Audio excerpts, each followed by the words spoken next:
A man with a long history of criminal convictions could be in court again early next month. Only now he's charged with a homicide from 2012. First News senior reporter Jerry Ricciuti explains what helped break this cold case.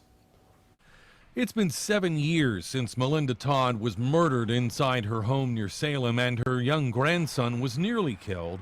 After suspecting Kevin Kirby committed the crime, investigators were finally able to take the case to a grand jury.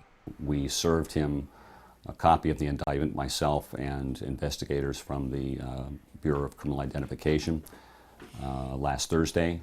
Prosecutors say Kirby beat his victims in a drug-related robbery. She suffered several blows to the head by blunt force.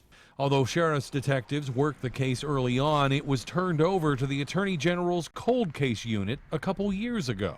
Re-interviewed witnesses, re-examined, in some case re-examined the evidence scientifically 2 or 3 different times. Court records show Kirby has been in and out of prison the last decade with convictions for robbery, drugs, and most recently workers' comp fraud.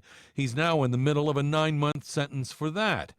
Prosecutors say he really didn't know his victim all that well. They apparently shared some distant relation by marriage, but he had only recently been acquainted with her.